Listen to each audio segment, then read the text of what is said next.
Баршаңызға сәлем достар. Бүгін видеода көріп тұрғандарыңыздай борщ дайындайтын боламыз. Өте дәмді болып шығады. Сіздер де осы рецептпен дайындап көріңіздер.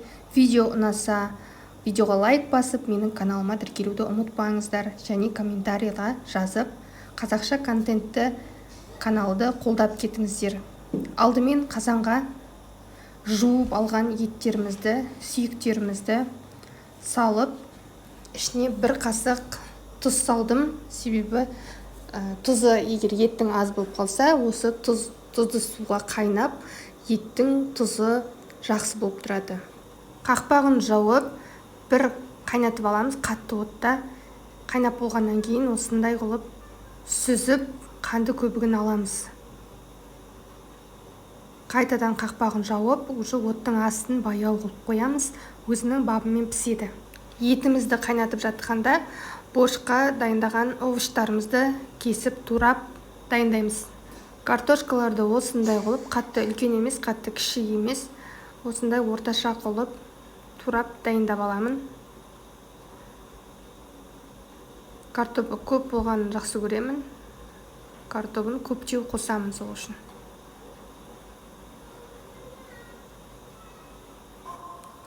Одан кейін сладкий перецті ұсақтап турап дайындап аламыз. Менде салмасын бөлек дайындайтын болғасын, барлығын кесіп алдын ала дайындап аламын.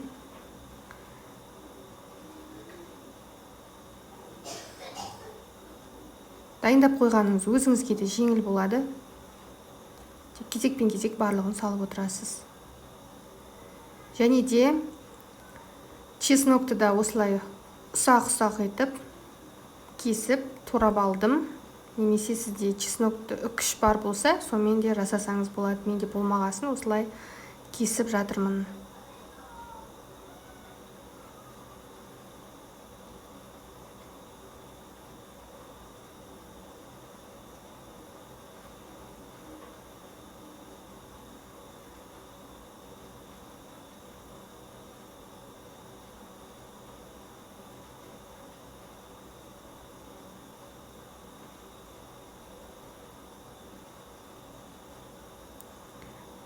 Барлығын әбден турап алғаннан кейін табамызды алып қыздырып, май құйып, ішіне осы жуаны, болгарский перецті және чеснокты қосып, жақсылап қуырып аламын.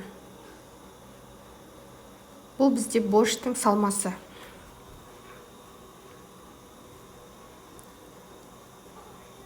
Бетін жауып, әбден қуырылғанша, жуамыз қызарғанша қоя тұрамыз. Мінекей, әбден қуырылдау деген кезде ішіне томат қосып, тағы да бұлғап, араластырып, тағы да бетін жауып қуырамыз.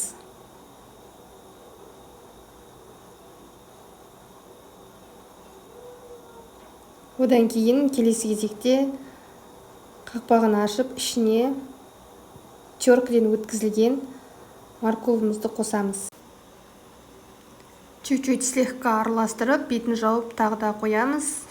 Ол қуырылып жатқанда біз мына жақтан капустамызды әдемілеп турап дайындаймыз. Капустаның молырақ болғаны жақсы, себебі сол борщты ашатын осы өзінің капустасы.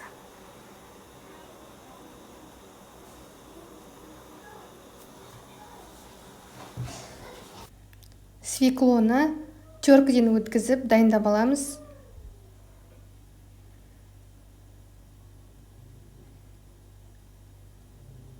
Свекло бізге өте жақсы, әдемі түс беріп тұрады борщымызға.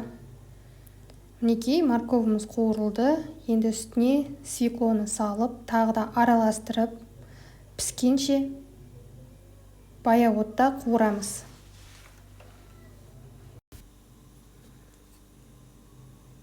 Жақсылап араластырып аламыз. Осы кезде шамалы тұз сеуіп қойсаңыздар да болады. Жақсылап араластырғаннан кейін бетін жауып, баяу отта қуырып аламыз.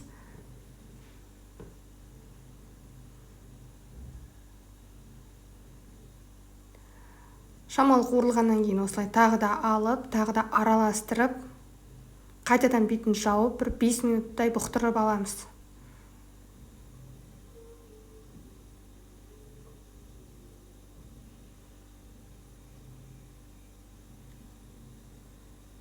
Жақсылап араластыру керек, кейбір жерлері араласпай қалмасын, асты кеуіп кетуі мүмкін себебі. Мінекей дайын болды.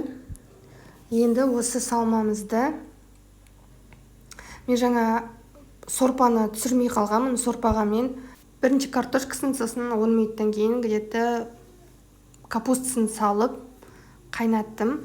Мінекей етінде сүйектерін түсіріп алып, еттерінен бөліп, еттерін кері салдым және оның үстіне енді осы салмамызды саламыз.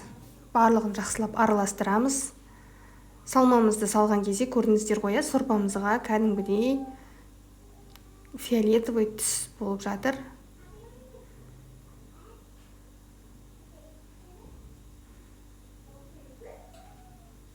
Араластырдық, ішіне керегінше дәмін қарай отыра тұзын қосамыз және бұрышын шамалы қостым. Содан кейін үйде менде универсальный приправа бар, соны қостым. Және де укропты да қостым.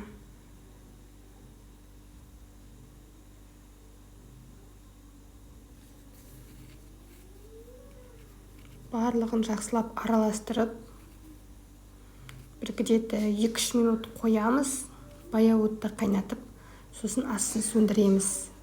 Бізде осымен борышымыз пісті. Осы рецепт сізге ұнаса, видеоға лайк басыңыз, каналға тіркеліңіз.